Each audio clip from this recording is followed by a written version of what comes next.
Hello friends, RSS teaching centre में आपका स्वागत है। आज हम सुपर 20 का 20वां सेट स्टार्ट करेंगे। इससे पहले हम 19 सेट स्टार्ट कर चुके हैं और आज 20वां सेट स्टार्ट करेंगे। और इसके नेक्स्ट यानी कि पहले वीडियो में हम टाइम एंड वर्क का स्टार्ट किए थे और रेशियो और रेलगाड़ी समाप्त कर चुके हैं, प्लेलिस्ट में डाला हुआ है।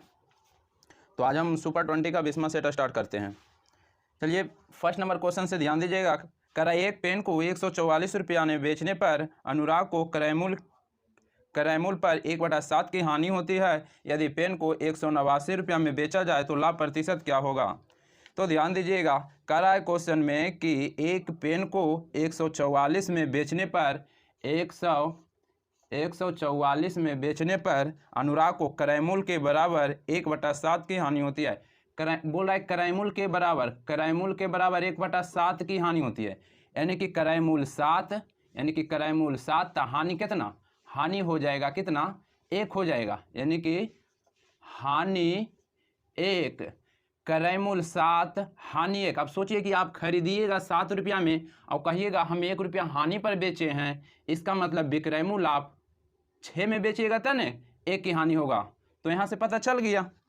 तो हम यहाँ से पता करेंगे कि इसका क्रय मूल्य कितना है। तो ध्यान दीजिएगा 144 विक्रय मूल्य है। यहाँ विक्रय मूल्य की तुलना विक्रय मूल्य से करेंगे, विक्रय मूल्य 6 है और हम क्रय मूल्य निकालेंगे तो 7 से गुना करेंगे। निकालिए, काटिएगा तो 6 से 6 दूनी 12 और 6 चौ 24 और 24 सते 68, यानी कि 168 क्रय मूल्य आ गया। अब बोल रहा है यदि पेन 189 में बेचा जाता है, यदि पेन 189 में बेचा जाता है तो लाभ प्रतिशत क्या होगा। तो ध्यान दीजिएगा दोनों के अंतर कितना हो जाएगा, दोनों के अंतर 21 हो जाएगा और दोनों के अंतर 21 और लाभ या हानि क्रय मूल्य पर, यानी कि 168 प्रतिशत है तो 100 से कीजिएगा। तो काटिए, इसको काटिएगा तो 8 बार में कटेगा और यहाँ से काटिए 100 को जब 8 से काटिएगा तो कितना आ जाएगा, 12.5 आ जाएगा, 12.5%। तो इसका ऑप्शन नंबर भी हो जाएगा।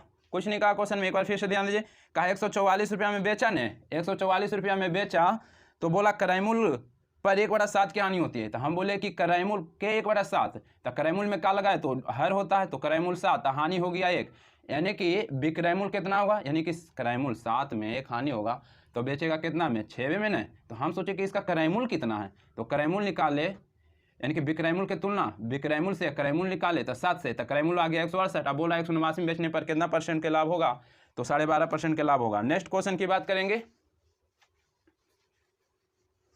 नेक्स्ट क्वेश्चन कर रहा है किसी वस्तु का अंकित मूल्य 900 रुपया पर 8% और 8% के 2 क्रमिक बट्टे दिए जाते हैं। यदि इन 2 क्रमवार बट्टों के स्थान पर विक्रेता 16% एकमात्र बट्टा दे तो उसे कितना % लाभ या हानि होगी।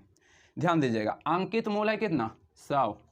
यहाँ पर अंकित मूल्य कितना है, 900 है। अंकित मूल्य बोल रहा है कि 900 है, लेकिन बोला ने कि एगो है कि 8% करके दो बार क्रमिक बट्टा देगा और एक है कि डायरेक्ट आपको 16% का बट्टा देगा। तो कह रहा है कि दोनों में कितना % लाभ या हानि होगा। यदि एक 8% का क्रमिक बट्टा और एक डायरेक्ट 16% का क्रमिक बट्टा देगा तो कितना % लाभ या हानि होगा। तो हम कहते हैं कि पहले तो इसका क्रमिक छूट निकालेंगे, क्रमिक छूट यानी कि इसका निकालेंगे तो कितना हो जाएगा, सूत्र होता है ना जी, x + y - x गुने y बटा 100 करते हैं ना, तो एक जगह x रखिएगा 8, फिर ये 8 रखिएगा माइनस 8 गुने 8 बटा 100 कीजिएगा। यहाँ से आ जाएगा बट्टा कितना है, इसका आ जाएगा क्रमिक बट्टा। तो निकालिए 8 + 8 माइनस 8 गुने 8 बटा 100 कीजिएगा, तो 8 दूनी 16 माइनस ये 8 8 64 है ना, तो 64 और 2 के बाद दशमलव दीजिएगा, तो दशमलव दीजिएगा तो यानी कि 16 माइनस दशमलव 64 यानी कि 15 दशमलव कितना आ जाएगा, 36 आ जाएगा, यही नहीं आएगा।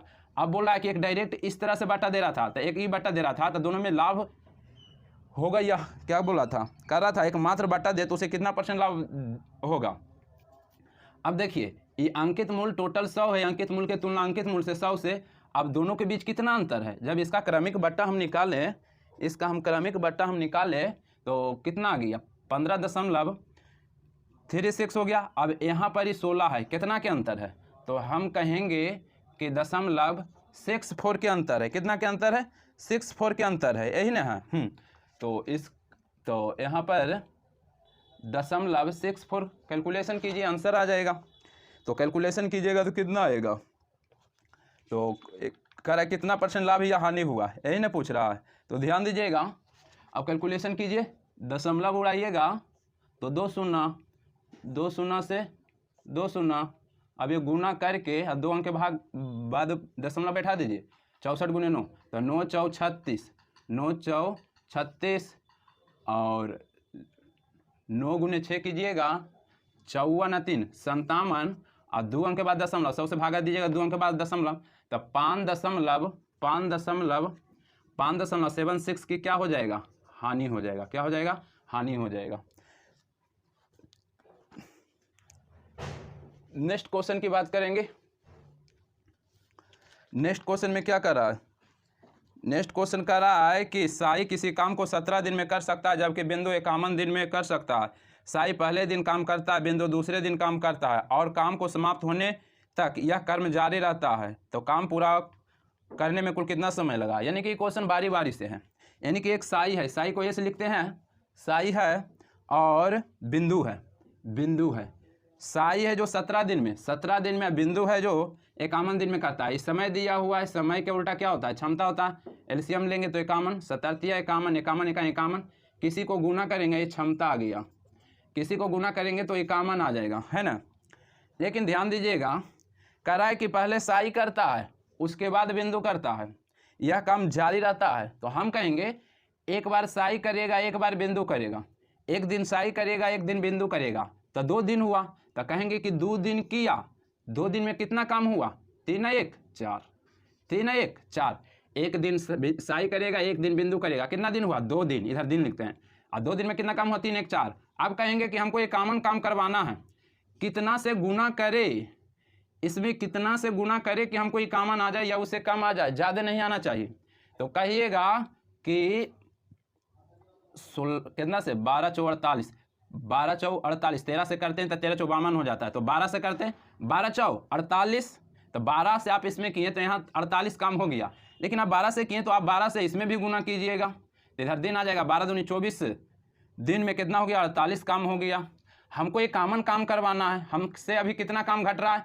3 काम घट रहा है। लेकिन क्वेश्चन में कह दिया है कि पहले दिन साई पहले दिन करता है, तो अब हम पहला दिन करवाते हैं साई के, तो एक दिन हम साई के करवाएंगे तो इसका क्षमता कितना है? 3 है। तो हम कहेंगे कि एक दिन इसको जुड़वा, यानी कि एक दिन और काम जुड़वा देते हैं, यानी कि एक दिन और काम करवा देते हैं, तो एक दिन में इसका क्षमता कितना है? 3 है, यानी कि 3 और कर दिया, तो यानी कि 48 दिन कॉमन काम हो गया। कितना दिन में? 12 दूनी 24 1, 25 दिन में। यही आंसर हो जाएगा, बारी बारी से था। नेक्स्ट क्वेश्चन की बात करेंगे। नेक्स्ट क्वेश्चन की बात करेंगे। कराए कि संध्या के शादी 6 वर्ष पहले हुई है, उसकी मौजूदा आयु शादी के आयु के समय से 5/4 गुना है। उसकी लड़की की आयु उसकी आयु की 1/6 है, तो उसकी लड़की की मौजूदा आयु क्या है? मौजूदा के मतलब वर्तमान बोल रहा है। तो ध्यान दीजिएगा, पिछले सेट में भी कल, यानी कि पिछला सेट में भी इस तरह के क्वेश्चन था। तो हम बोले थे कि संध्या के जो शादी हुआ है 6 वर्ष पहले हुआ है, शादी जो हुआ है 6 साल पहले हुआ है। लेकिन ध्यान दीजिएगा, मौजूदा आयु और शादी के समय आयु, मौजूदा के मतलब वर्तमान, वर्तमान और शादी, वर्तमान और शादी। एक चीज़ ध्यान दीजिएगा, हम कल भी बोले थे, करा है कि मौजूदा आयु यानी कि वर्तमान आयु और शादी की आयु से किस में लगा है? शादी में। तो से या का लगे वो हर होता है, हर के मतलब नीचे वाला, 5/4 में से लगा है, तो जिसमें से या का लगे वो नीचे वाला होता है, नीचे का मतलब हर होता है। हर यानी कि 4 हो जाएगा, तो वर्तमान में कितना हो जाएगा? 5 हो जाएगा। हम इसके पहले भी बोले थे कि पता नहीं चले कि शादी में कितना अंक दे और वर्तमान में कितना, तो हम बोले थे जो शादी वाला रहेगा ना, वो दोनों डिजिट में छोटा वाला जो रहेगा वो शादी वाला रहेगा, और वर्तमान में बड़ा वाला डिजिट दीजिएगा। ये भी नहीं याद रहेगा तो ऐसे सोचेगा कि वर्तमान 4 छोड़ के शादी 2 छोड़ के, तो यानी कि वर्तमान है जो बड़ा अक्षर वाला दे देना है, बड़ा डिजिट, और शादी वाला छोटा है तो 4 दे देना। ऐसे तो इसमें का या से लगेगा, वो हर होता है, हर का मतलब यानी कि नीचे वाला, तो ये 4, तो बच गया 5। अब यहाँ 6 वर्ष पहले बोल रहा है, यहाँ पर वर्तमान और शादी में कितना वर्ष के अंतर है? ये जो वर्तमान और 6 वर्ष पहले में ये अंतर है, यहाँ पर कितना के अंतर है? 1 के अंतर है। बार बार हम वर्तमान के निकालेंगे, वर्तमान निकालेंगे तो वर्तमान में कितना आ जाएगा? 6 5 30 आ जाएगा, वर्तमान में 30 आ गया। लेकिन बोला कि उसकी एक लड़की है और वो लड़की है उसकी आयु का 1/6 है, जिसका ये लड़की है उसके आयु का 1/6 है, तो इसका तो आयु 30 है, तो इसका 1/6 कितना आ जाएगा? 6 × 5 = 30, यानी कि कितना आ जाएगा? 5 वर्ष आ जाएगा। ऑप्शन नंबर सी हो जाएगा। नेक्स्ट क्वेश्चन की बात करेंगे। नेक्स्ट क्वेश्चन में कह रहा है कि 11 पूर्णांकों का औसत 30 है। यदि वे संख्याएं क्रम में योजित किया जाए तो प्रथम 5 संख्या के औसत 25 तथा अंतिम 5 संख्या के औसत 28 हो तो छठवीं संख्या क्या होगा? सिंपल क्वेश्चन है। कह रहा है 11 संख्या के औसत कितना है? 30 है। 11 संख्या के जो औसत है 30 है, और बोल रहा है कि प्रथम 5 संख्या, इसमें से प्रथम 5 संख्या के औसत कितना दिया हुआ है? इसमें से प्रथम 5 संख्या के औसत 25 दिया हुआ है। उसके बोला अंतिम 5 संख्या के औसत कितना दिया हुआ? अंतिम 5 संख्या के औसत 28 दिया हुआ है। अब सोचिए टोटल 11 संख्या में 5 5 10 लिखा गया, तब बचेगा यही एक संख्या ने, और इसी को छठा बोला है। 5 तो यह है, ये छठा बोला है। अब बोला इसका मान कितना होगा? इसका मान यानी कि छठा का मान क्या होगा? तो ध्यान दीजिएगा, ध्यान दीजिएगा। किसी को एक को रखिए, पकड़िए, यहाँ पर 30 है तो 30 के रखते हैं। अब ध्यान दीजिएगा, इस समझिए ये शेष है, शेष वाला, इस शेष वाला ना, टोटल 11 में 10 लिखा गया तो शेष एक बचेगा। तो शेष वाला में क्या है कि यदि जो संख्या है उससे कम ले जाएगा तो प्लस, कम ले जाएगा तो प्लस, ज्यादा ले जाएगा तो माइनस। तो हम 30 रखें तो इससे ही कम है ना 25, 25 कम है ना, तो 25 कम है तो प्लस हो जाएगा, तो 25 कम है। तो यहाँ पर 30 और 25 में कितना के अंतर? 5। एक में 5, लेकिन है ये कितना? 5 है, तो 5 × 5 = 25। अब यहाँ पर देखिए फिर ये 30 है, ये दोनों में तो हो गया। अब इसमें देखेंगे, ये 30 है, ये 28 है, इससे ही कम है, और शेष वाला में कम रहता है तो प्लस करते हैं। तो देखिए ये 30 है, ये 28 है, तो कितना कम है? तो यानी कि 2 कम है। एक में 2, लेकिन यह है 5, 5 दूनी 10, लेकिन जुटेगा काहे कि इससे दोनों कम था इसलिए जुट गया। अब कितना के निकलेगा? 1 के निकलेगा, 1 से भागा दे दीजिए। 30 और 25 × 10 = 35, ये ऐड हो जाएगा, ऐड कर लीजिएगा तो कितना हो जाएगा? 65 हो जाएगा। यही आंसर हो जाएगा 65। ऑप्शन नंबर सी हो जाएगा।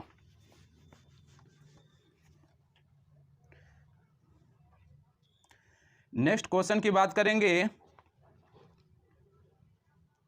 नेक्स्ट क्वेश्चन की बात करेंगे तो कह रहा है कि निम्न पाई चार्ट भारत में मोबाइल निर्माता कंपनियां के बारे में जानकारी देता है कि सभी कंपनियों के द्वारा निर्मित कुल मोबाइल फ़ोनों की संख्या 1,24,000 कितना है जी? 12,40,000 है। तो इसमें कह रहा है किस कंपनी को सबसे ज़्यादा मोबाइल फ़ोन निर्मित किए गए हैं? तो आप तो यहाँ पर आप ऑप्शन अधिक यहाँ पर देख सकते हैं चार्टे से, जिसका ज़्यादा परसेंटेज दिया हुआ है उसका ज़्यादा हो जाएगा। तो देखिए सबसे ज़्यादा तो LMN का दिया हुआ है 30%, तो इसका सही आंसर हो जाएगा LMN, ऑप्शन नंबर 4 हो जाएगा। 25 का ऑप्शन नंबर 4 हो जाएगा, सॉरी 6 का। नेक्स्ट क्वेश्चन की अब बात करते हैं। नेक्स्ट क्वेश्चन में कह रहा है कि A बराबर 5 + 2√6 दिया हुआ है, 5 + 2√6 दिया हुआ है हो, तो हमसे पूछ रहा है कि √A - 1/√A, यही ना पूछ रहा है जी। तो एक चीज़ ध्यान दीजिएगा, कभी भी इस रूप में दिया हुआ रहे तो हमको कुछ भी पूछे तो हम पहले x + 1/x के मान निकाल लेंगे, उसके बाद इसका मान निकाल लेंगे। तो एक चीज़ ध्यान दीजिएगा, कभी भी इस रूप में रहेगा तो ध्यान दीजिएगा हमको खाली ये देखना है कि बड़ा कौन है, बड़ा कौन है। तो बड़ा चेक करने के लिए यदि हम बड़ा ऐसे ही पहचान लेते हैं तो चेक करने की कोई ज़रूरत नहीं, नहीं पहचान में आ रहा है तो हम चेक करेंगे, इसका स्क्वायर करेंगे और इसका स्क्वायर करेंगे तो पता चल जाएगा। ये 5 का स्क्वायर 25 और 2√6 का स्क्वायर करिएगा ना, तो 2 के स्क्वायर कीजिएगा तो ये 4, और ये √6 के कीजिएगा तो ये 2 से ये रूट कट जाएगा तो 6, तो 6 × 24, ये 24 है या ये 25 है, तो बड़ा तो 5 है। तो हमको ये सिर्फ चेक करना, पता करना था, तो बड़ा ही है, ये छोटा ही है। तो कभी भी इस रूप में रहे या पूछ दे x + 1/x के मान, सबसे पहली बात हमको इसको मान निकालने से पहले हमको इसका मान निकालना पड़ेगा। और यहाँ से q पूछ दे, 4 पूछ दे, 6 पूछ दे, कुछ भी पूछे आराम से निकल जाएगा। तो हमको पहले इसका मान निकालने के लिए कुछ नहीं करते, ये प्लस है ना, तो यहाँ पर से 2 मान निकल सकता है, x - 1/x के और x + 1/x के। तो कभी भी ये प्लस है ना, बड़ा है ना, बड़ा पूछे तो 2 गुने बड़ा मान और छोटा पूछे तो 2 गुने छोटा मान। तो हमको तो ये निकालना है बड़ा वाला, तो बड़ा वाला 2 गुने बड़ा मान अपने से, ये दोनों में कौन बड़ा मान था? तो 5 था, 2 गुने अपने से करना है, 2 गुने बड़ा मान इसका निकालना रहेगा तो कहेंगे 2 गुने छोटा मान, लेकिन हमको तो इसको निकालना है, इससे तो कोई मतलब नहीं है। तो 2 गुने बड़ा मान कितना है? 5 है, तो 5 दूनी 10, हमको इसका मान कितना आ गया? 10 आ गया। जब हमको इसका मान 10 आ गया तो इसका मान निकालने के लिए कुछ नहीं करते हैं, बस इसका मान निकालने के लिए a-2 करते हैं। तो a की जगह पर 10 आ गया, तो 10 में से 2 गया कितना, 8 हो गया। अब 8 को तोड़ के लिखिए, 4 दूनी 8, इस 4 को बाहर निकालिएगा तो 2 हो जाएगा, और अंदर में 2 यानी कि 2√2 हो जाएगा। तो ऑप्शन नंबर 1 हो जाएगा। अब यहाँ पर से हमको कुछ भी पूछता आराम से निकाल लेते हैं। नेक्स्ट क्वेश्चन की बात करेंगे तो कह रहा है कि 5 सदस्यों के एक परिवार में औसत आयु 3 वर्ष पहले 17 थी और एक बच्चे के जन्म के बाद परिवार के वर्तमान आयु वही है, बच्चे के वर्तमान आयु क्या है। तो ध्यान दीजिएगा, कह रहा है कि 5 सदस्य का जो औसत आयु है 17 वर्ष है, लेकिन ये कब का दिया हुआ है, 3 साल पहले का दिया हुआ है। तो एक चीज़ ध्यान दीजिएगा, हम सबसे पहली बार जो औसत दिया हुआ है इसका योग निकालेंगे। तो योग निकलेगा, गुना किया जाता है, योग निकलता है 17 × 5 = 85, हमको 85 योग निकल गया। लेकिन 3 साल पहले के हैं, 3 साल पहले के हम बोलेंगे कि देखिए मेरा उम्र 3 साल पहले 25 था, बोलेंगे कि मेरा उम्र 3 साल पहले 25 था, तो कहेंगे कि वर्तमान में क्या हुआ। तो वर्तमान में लाने के लिए 3 और ऐड नहीं करेंगे, 3 और ऐड करेंगे, यानी कि 3 और जोड़ेंगे, तो 25 × 3 = 28 साल के हो जाएंगे। उसी प्रकार से हम एक का पहले में था तो हम 3 ऐड किए, इसमें कितना का है, 5 सदस्य के है ना, तो पाँचों में 3-3 हम जोड़ेंगे, पाँचों में हम 3-3 जोड़ेंगे तो 5 × 3 = 15 और ऐड हो जाएगा, तो ये वर्तमान में आ जाएगा। वर्तमान में लाने के लिए 3 और ऐड करते हैं, वर्तमान में लाने के लिए 3 और ऐड करते हैं, लेकिन एक में 3 लेकिन 5 के था, तो 5 × 3 = 15 जब जोड़ेंगे तो ये हो जाएगा 100, यानी कि 5 सदस्यों के वर्तमान आयु 100 आ गया। अब पूछ रहा है हमसे क्या, अब कह रहा है एक बच्चा का जन्म हुआ है, उसके बाद भी वर्तमान आयु वही है। अच्छा, एक बच्चा के जन्म हुआ, पहले तो टोटल सदस्य 5 था, एक बच्चा का जन्म हुआ तो हो जाएगा कितना, 6, और आज भी वही है औसत, यानी कि 17 ही है। तो 17 × 5 = 85, 17 छक्का 2 तल से अब 102 हो गया। पहले 5 यानी कि पहले वर्तमान में 5 सदस्य के औसत वर्तमान में 100 आया, लेकिन जब एक बच्चा जन्म हुआ तो आज भी औसत ही है, तो हम कहेंगे कि बच्चा जन्म हुआ तो संख्या में तो एक वृद्धि होगा, तो इसका योग कितना जाएगा, 102। तो हम कहेंगे नहीं कि 5 साल यानी कि 5 सदस्य के 100 था, अब 102 हो रहा है, एक बच्चा के जन्म हुआ था, तो कितना बढ़ रहा है, तो यही तो 2 बढ़ रहा है, यही तो 2 आंसर आ जाएगा, यानी कि 2 साल के हो जाएगा बच्चा का। नेक्स्ट क्वेश्चन क्या बात करेंगे, नेक्स्ट क्वेश्चन में कह रहा है एक आयत जिसकी भुजाएं 12 सेंटीमीटर एवं 4 सेंटीमीटर के द्वारा एक ऐसे समचतुर्भुज की पुनर्रचना की जाती है जिसके विकर्ण समान हो और एक कोण का मान 60 डिग्री, इस पर निर्मित चतुर्भुज का क्षेत्रफल सेंटीमीटर में कितना होगा। तो ध्यान दीजिएगा, सबसे पहली बात तो हमको करना पड़ेगा कि आयत का परिमाप बराबर समचतुर्भुज का परिमाप, यही नहीं करना पड़ेगा, आयत का परिमाप बराबर क्या करना पड़ेगा, समचतुर्भुज का परिमाप। तो कर लीजिए, आयत का परिमाप बराबर समचतुर्भुज का परिमाप करना पड़ेगा, परिमाप याद रखिएगा। तो आयत का परिमाप क्या होता है, 2 × L + B बराबर समचतुर्भुज का परिमाप क्या होता है, 4a, जितना भुजा रहेगा वही ना, 4a हो जाएगा, 4a।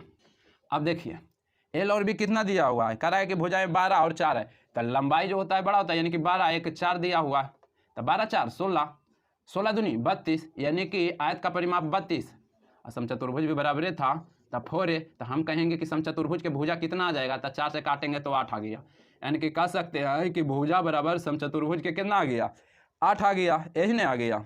अब ध्यान दीजिएगा, जब भुजा जब 8 आ गया तो हमसे पूछ रहा है एक कोण का मान 60 डिग्री दिया हुआ है, तो समचतुर्भुज का क्षेत्रफल सेंटीमीटर में कितना होगा, तो क्षेत्रफल बराबर क्या हो जाएगा, यानी कि a² क्षेत्रफल बराबर क्या हो जाएगा, यानी कि क्षेत्रफल बराबर हो जाएगा a² sin थीटा हो जाएगा, a² sin थीटा हो जाएगा। तो a², a के मतलब भुजा कितना दिया हुआ है, 8 दिया हुआ है, तो 8 के स्क्वायर करेंगे तो 8 × 8 = 64, और साइन थीटा यहाँ पर कितना दिया हुआ है, साइन थीटा यहाँ पर 60 डिग्री दिया हुआ है, तो 60 डिग्री दे देंगे, 60 डिग्री कह सकते हैं ना, जा इस सूत्र होता है, तो साइन थीटा यानी कि 60 डिग्री दिया हुआ है, 60 डिग्री दे देंगे। अब करिए ना 64, और साइन 60 के मान कितना हो जाएगा, साइन 60 के मान √3/2 होता है, साइन 60 के मान कितना होता है, √3/2 होता है। काटिए ना, यहाँ से काटेंगे तो कितना आ जाएगा, 32, और 32 √3 हो जाएगा, तो यही आंसर हो जाएगा 32 √3।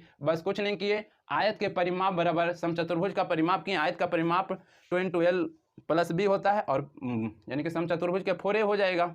जब इसको निकाले तो भुजा का मान 8 आ गया। अब क्षेत्रफल बराबर ए स्क्वायर साइन थीटा होगा। ए के जगह पर 8 दिया हुआ है, 8 के स्क्वायर करेंगे और साइन थीटा, थीटा के जगह पर देखिएगा 60 दिया हुआ है, तो साइन 60 के मान √3/2 होता है। कैलकुलेशन की तो 32√3 आ गया, 32√3 आ गया। तो इसका सही ऑप्शन नंबर सी हो जाएगा। तो नेक्स्ट क्वेश्चन की अब बात करेंगे। नेक्स्ट क्वेश्चन में करा यदि 7 sin स्क्वायर थीटा यानी कि करा है 7 sin square theta plus 3 cos square theta बराबर 4 हो, तो हमसे पूछ रहा है और थीटा न्यून कोण हो, तो हमसे tan स्क्वायर थीटा के पूछ रहा है, tan स्क्वायर थीटा का पूछ रहा है, ये ना पूछ रहा है। तो हम सोचेंगे कि कौन ऐसा मान पुट करे कि हमको कैलकुलेशन करके 4 आना चाहिए, तो उतना ही हम tan के मान पुट कर देंगे, है ना, tan का मान पुट कर देंगे। और ये भी बोल दिया कि थीटा का मान न्यून कोण होना चाहिए, ठीक है ना। तो हम पहला 30 डिग्री पुट करते हैं, तो 30 डिग्री पुट करेंगे तो साइन 30 का मान कितना होता है, 1/2 होता है। तो हम कहेंगे कि पहले 60 यानी कि 30 से पुट करते हैं, देखते हैं कि 4 आता है कि ना।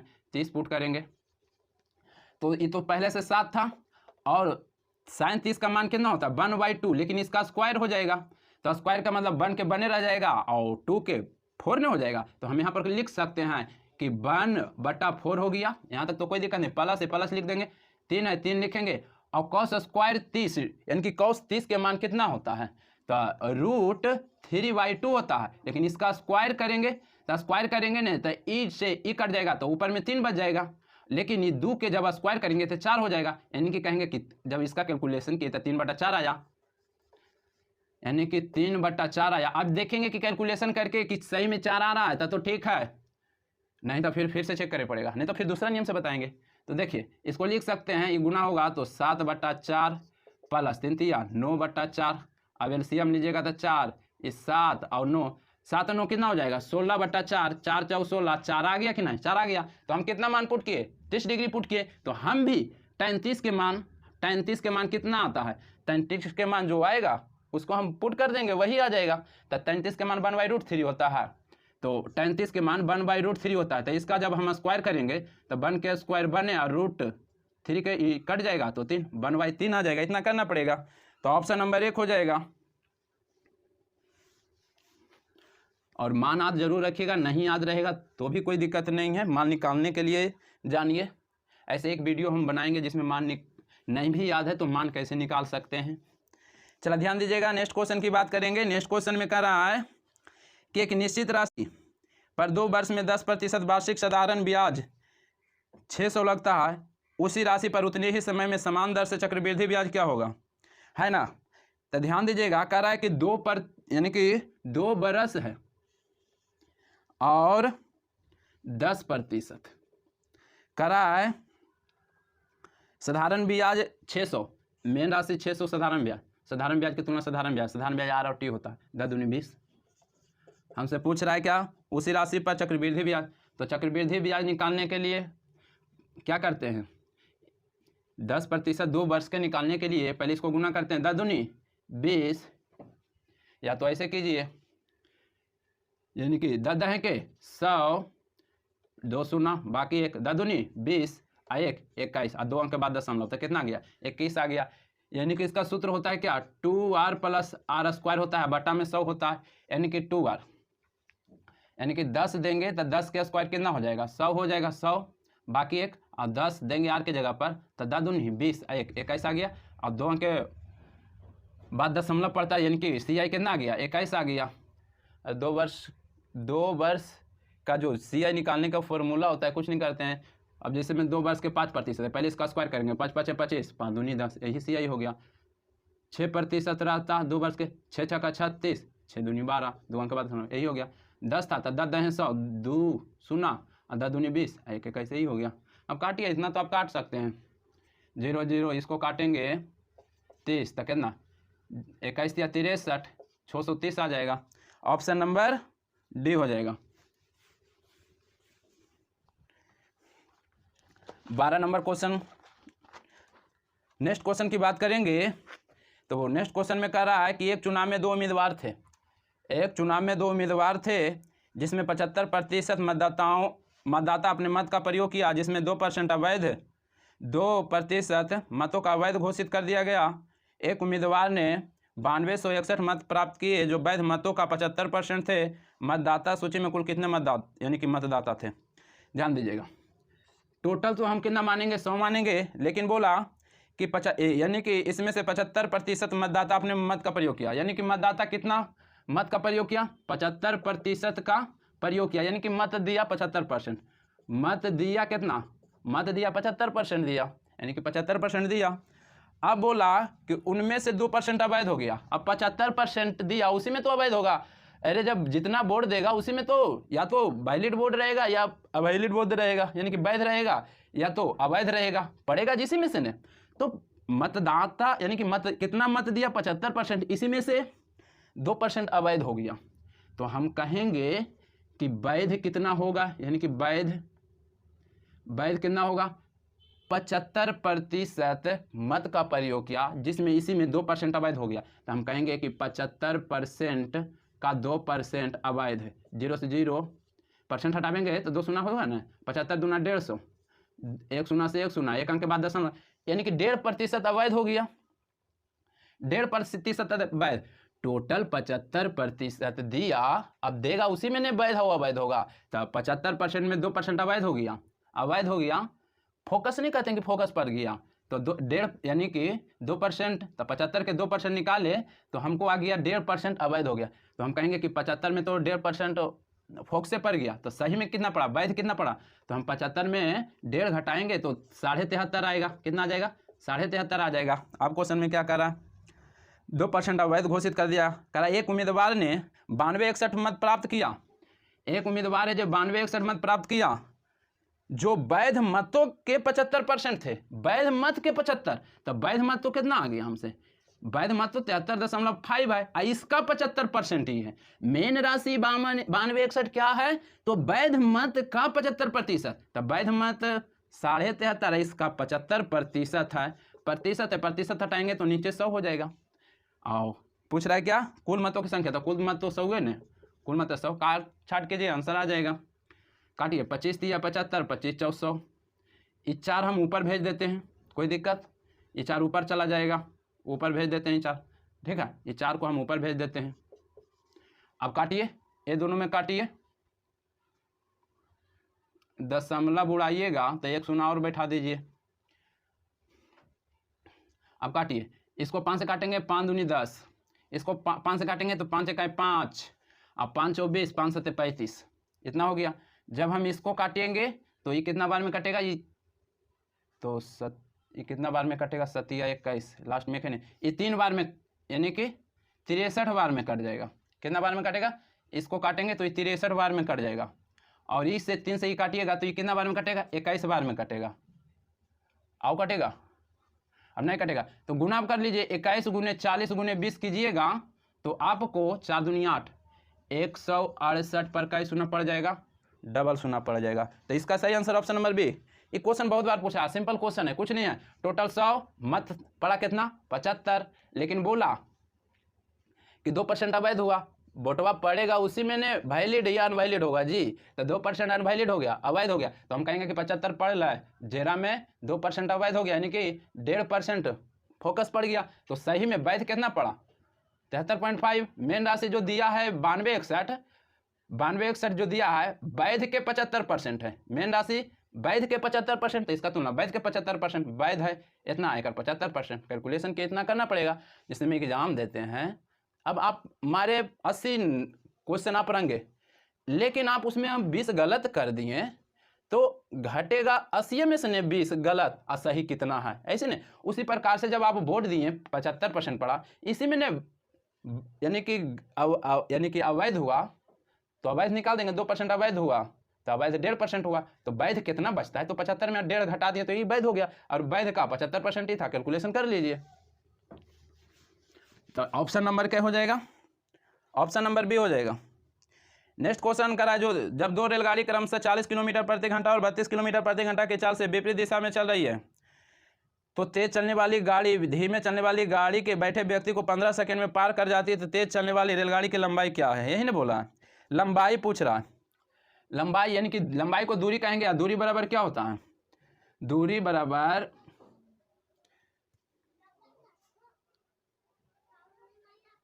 दूरी बराबर क्या होगा जी? तो दूरी बराबर हो जाएगा चाल गुना समय हो जाएगा।